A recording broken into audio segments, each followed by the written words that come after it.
The importance of lowering your expectations. The expectations bubble. At 10 years old, I believed that I was going to become a Veritech fighter. If you don't know what that is, that's fine, for it is only something 10-year-old boys growing up in the 80s would know. But in fact, the Veritech fighter is an imaginary fighter plane from the Japanese anime series Robotech. It could convert from a standard fighter for long-distance space battles to a humanoid-like robot for close-quarters combat, typically against the evil invasion that wished to enslave the human world. Naturally, I did not grow up to become a Veritech pilot, not only because no such thing existed, nor that there wasn't an evil alien force called the Invid, but because of reality. My family was poor, so even if there were such a thing as a Veritech fighter, we were unlikely to afford it, and I had to focus on more practical means of escaping poverty. However, while poverty kept my life goals grounded in reality, the same cannot be said for many of my peers and members of future generations.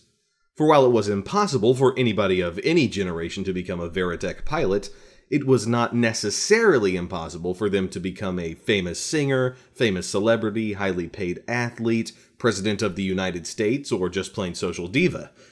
Statistically unlikely? Yes. Impossible? No.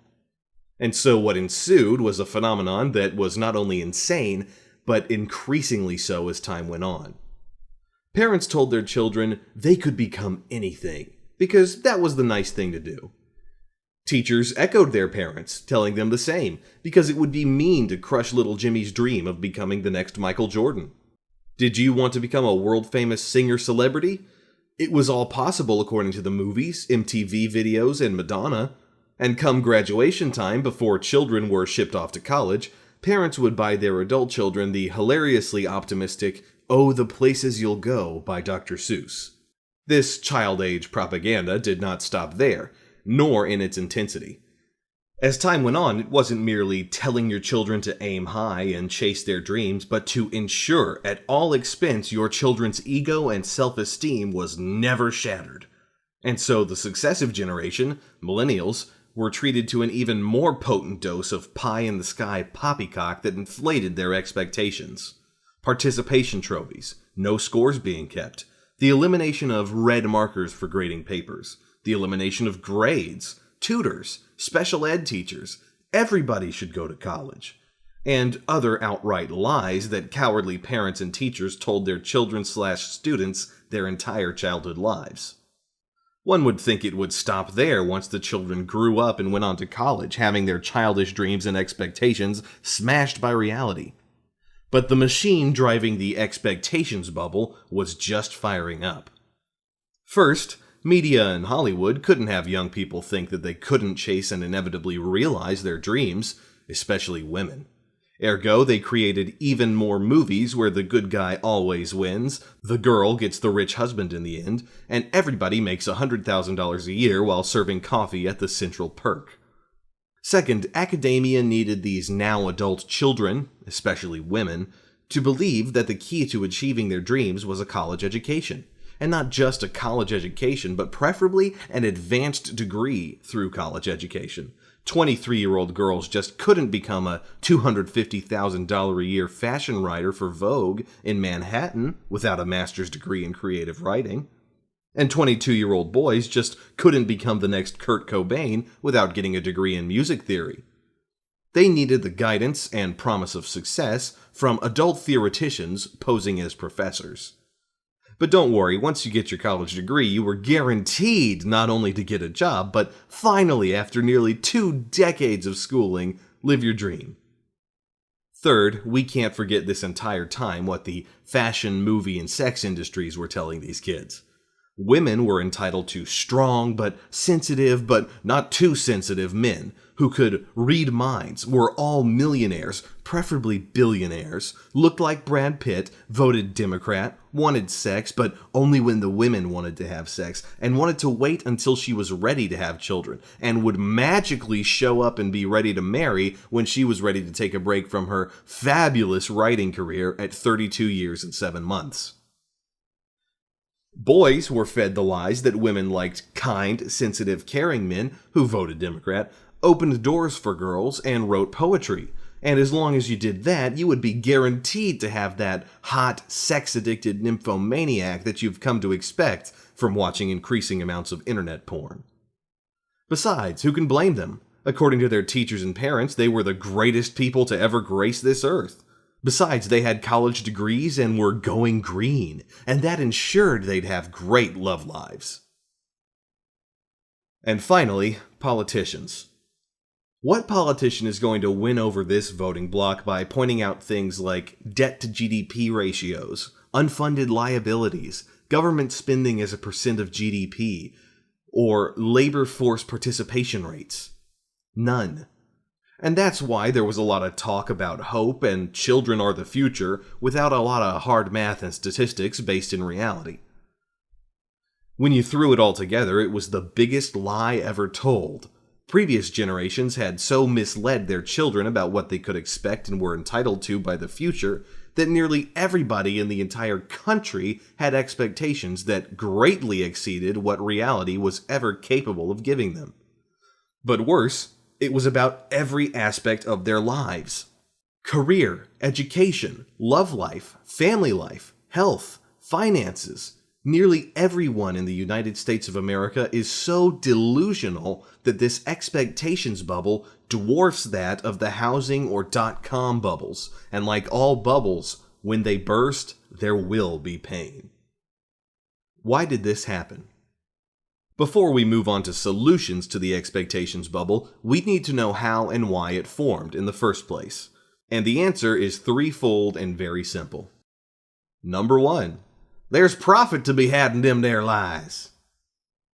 Oprah's entire career was basically lie to women by telling them what they want to hear, even though it will ruin their lives in the long run, and charge them the entire time. But before you jump on Oprah, realize she was merely just one figurehead example of the charge for pretty lies industry. The entire fashion industry is one big lie to women that wearing those clothes for that year will make them not necessarily sought after by men, but envied by other women. Makeup is the same thing, but it is to make you look younger and better. But even these industries have a morsel of honesty in them in that fashion and makeup can make you look better. Such a thing cannot be said, however, of the vanity industries of women's empowerment books, feminist studies in college, and, my coined phrase, roundhouse-kicking chick cop show media. You see, women can't be stay-at-home moms and supporting wives. There's no money in that.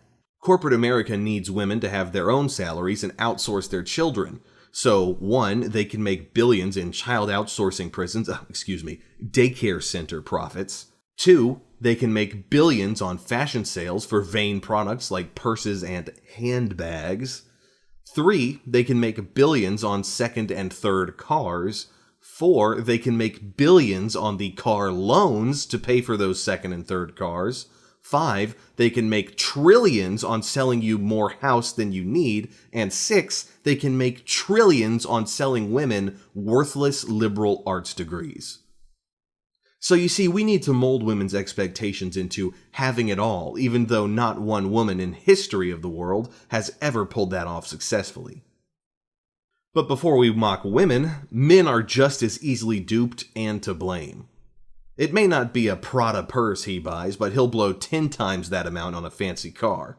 It may not be a master's in gender studies, but he will blow $50,000 on a creative writing degree. It may not be a $4,000 Italian couch, but it is a $4,000 bet on a DraftKings sports ball event. And just as women blindly sopped up the lies told to them by all these corporations that their lives would be great if they had these things, men equally naively thought they'd be fat, married, employed, and happy if they did the same. In the end, all most Americans really end up doing is literally mortgaging their lives away in the form of student loans, car loans, and McMansion mortgages to pay corporations and universities till they're dead. Number 2, there's votes to be had in them there lies. Just as corporations, universities, and nonprofits will lie to get you to part with your money, politicians will lie so they can get your vote. The consequences, however, are not immediate, as you are unlikely to directly pay for what you vote for. Remember, it's only those evil rich people and white guys that pay. Of course, ripping on corporations, males, whites, or other people who just plain have more than you is also ripping on employers, innovators, spenders, and investors. Kind of the whole engine of economic growth for the country. So when they're taxed and leave, or just don't invest, or just work less, or innovate less, or retire, there's not as much economic growth to go around. And less jobs too. So that great career you were promised by those politicians if you did what your parents told you to do and just go to college and everything will work out fine? Yeah, how's that working out for you now? Oh, and by the way, how are those student loans you used to pay those leftist professors $300 a credit who told you to vote Democrat all the time? They afford those professors a nice house near campus? No, I know. You're really smart and educated, and I'm just a big jerk who doesn't understand economics. Number 3. Your parents and friends are cowards. Your parents and friends have likely failed you because they didn't dare hurt your feelings by telling you the truth.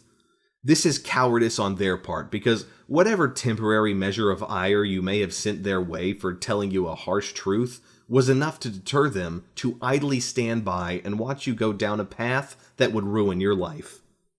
Your son or daughter is going to go to a private liberal arts college and major in social justice studies. Your son or daughter is going to a private liberal arts college to major in social justice studies, ending up with $125,000 in debt. No, don't stop them. You're not a real dad. You're a spineless one, soon joining the eunuch trope. Tell them, follow your heart and the money will follow, as you condemn them to a life of poverty. Your friend just got engaged to an insufferable, spoiled trust fund baby who is majoring in women's studies? No, don't stop him. You're not a real friend. You're a spineless one who has no problem condemning your friend to a life of misery, divorce, and child support payments. Whether it is real cowardice, laziness in parenting, or an inappropriate amount of, well, they're their own adults and I can't stop them, non-interventionism, the result is the same. Everybody's a winner. Everybody is happy. You're all going to have wonderful and great futures. Everything is awesome. Again, when you combine these 3 things, they are ingredients for a perfect storm. Nobody has any financial incentive to tell you the truth. Nobody has a political reason to burst your delusional expectations of reality. And even those closest to you have been so spoiled and made so soft by decades of decadence that they lack the spine to tell you otherwise. With nothing to stop them, multi-billion-dollar corporations, multi-billion-dollar universities, and multi-trillion-dollar governments will take advantage of your naivete, inflating your ego and expectations from life, just as long as you enslave yourself to them forever.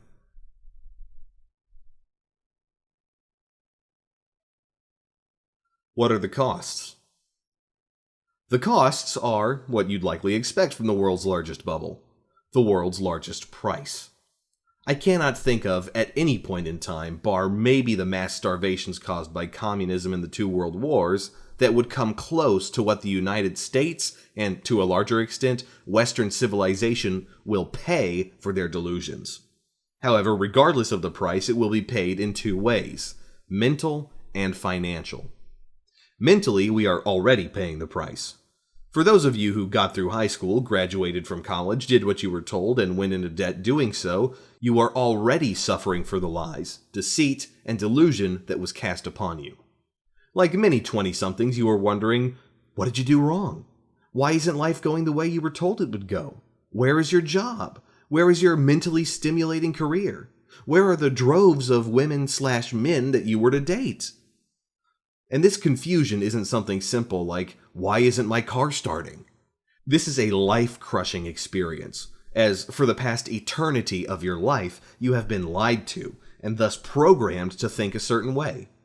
It's not like you can just YouTube how to clean a fuel injector and be done with it this afternoon. It is the rudest of awakenings in that your entire worldview is being shattered, and along with it, your entire mental programming and life philosophy. You need to rethink everything, as well as admit your entire life has been wasted up to this point. All that schooling, all that education, all that political indoctrination, All that BS about women liking caring men were not only lies, but wastes of life, time, and money. It is the closest thing to insanity healthy minds will ever endure, and some even crack, going insane themselves, giving some explanation to the recent spat of millennial mass murders we've seen. If you manage to get through it, you will naturally be angry. You will not be happy. You will want revenge. But there is nobody to get revenge on, because you can't very well take it out on a corporation, nor the US government, nor the university that just ass-raped you for $50,000 in tuition. It is here that you will either double down on your delusional life, like a women's studies major getting her doctorate and blaming anything on white men, or you will admit that you did make those decisions, even if you were misled, and you believed them. And it is here yet another life-determining decision will be made. Do you pick yourself up and do what you can with only 67% of your life left and nearly none of your youth remaining? Or do you give up and sink into depression? Many a construction worker committed suicide when they went bankrupt, when a housing bubble they didn't control burst. But some stuck it out and got back their wealth they lost in 7 years. It will be the true test of a man and woman's mettle to see which of these options they choose. Regardless, this is the mental price people will pay for the expectations bubble. Wasted lives, wasted youth. Some will commit suicide. Others will pursue the delusion-blaming boogeyman. Others will limp on in life. But regardless of where they end up, the pure psychological torment of realizing you've been lied to your entire life and that this has cost you your youth, and how to control that rage to salvage what remains, is the mental price 2 generations, maybe 3, will pay for the lies, deceit, and cowardice of previous generations. The financial price is incalculable. We could discuss economic estimates of unfunded liabilities, which are around $100 trillion in promises we can't keep. We could discuss the national debt, 65% of which was used to buy votes, which, if interest rates nudge even slightly up, the US is insolvent. We could be theoretical and ask what could have been had we adhered to those nasty, dirty, disgusting, waspy principles of the World War II generation. But in the end, it is moot. With now about 80% of the population wasting a third of their lives getting educated, and nearly 75% of them getting educated in worthless subjects, not to mention crippling their financial futures in debt, the entire economic system just plain doesn't have the human productive capacity, ability, nor desire to 1. Honor all debts, or 2. Pay for everything else. The Herculean economic challenges that face this nation are insurmountable to the deluded, incompetent, incapable, and demoralized population we have today. One can fully expect default, if we lose world reserve currency status, and a long, slow decline, as the Romans experienced in the 4th and 5th centuries AD. What can be done? Just like the dot-com bubble, just like the housing bubble, and just like the retirement bubble, people are so brainwashed and wedded to the bubble, it's nearly impossible to wake them up and effectively deflate it. You now have nearly 90% of the population that is non-World War II, meaning they lack the hardships, sacrifices, and other real-world experiences in life to harden them to the point they prefer harsh truths over reality. You have baby boomers, Gen Xers, millennials, and whatever godforsaken generation is coming after that, and none of them seem to have an inkling of desire to turn off the Kardashians and start reading the Wall Street Journal. Additionally, all major institutions in the country are too vested in the system as it currently is. The Democrats will never forfeit the promises of unicorns, free healthcare, free education, you can do anything, and if you didn't, it's Whitey's fault type strategy. Corporations are too invested in men and women thinking delusionally about themselves, and thus being entitled to all their material goods. Universities and colleges need to also keep up the lie that you need college to achieve your dream, for what else would the parasitic scum of society posing as professors do for a living? And the media has too much at stake, for they are the ones who sell you the lies as to why your life isn't going the way you want it, or at least to produce the mind-numbing drugs of sitcoms and Grammy Awards so that you never question it to begin with. But all these major obstacles aside, there is at least a theoretical way to undo all the damage that has been or will be done, and maybe put the country back on the path towards greatness and reality. And it starts with that, reality. Specifically, the reality principle. The reality principle is not a theory or concept or an idea, it's reality. And it basically states that your decisions become more and more effective the more and more you base those decisions in reality. If you work out, eat right, put yourself together, get implants, and grow your hair out long, you will abide by the reality that men like girls with long hair, big boobs, tight asses, and a pretty face, and are practically guaranteed to succeed with men.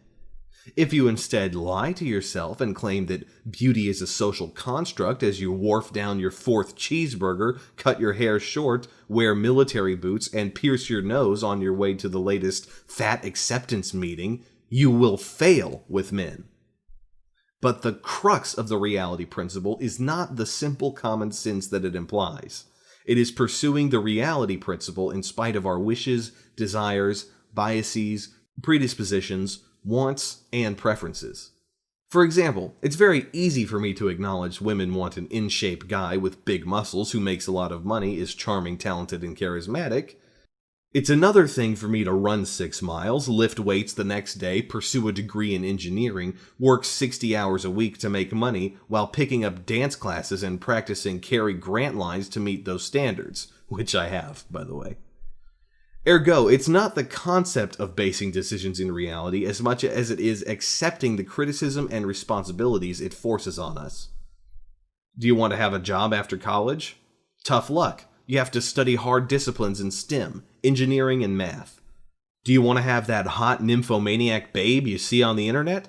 Tough luck. Hit the gym, lift weights, get rid of the carbs, and enjoy the suck. Do you want to be a social justice warrior that helps the poor and are too lazy to get a real education? Tough luck, you will be poor, nobody will really respect you, and nobody will take you seriously. While this responsibility-taking aspect of the reality principle implies a third impossible hurdle to bursting and recovering from the expectations bubble, it does something that all the lies, government checks, and warm fuzzies can't do, and that is provide real and genuine hope. A real, tangible, and possible solution to most people's problems. For while the sweet lies do satiate most of the sheeple out there, most sheeple do know deep down inside that this is not how they want their lives to be going. They are not satisfied with their lives. They are not happy, and they are not hopeful about the future. Additionally, they inevitably tire of a life where the lies and promises they were told are never realized. How long are blacks going to believe the Democrat lies? Another 60 years? How long are women going to believe the 60s feminist lies? Another 60 years? Inevitably, after a couple of generations of no success, no progress, and above all else, no happiness,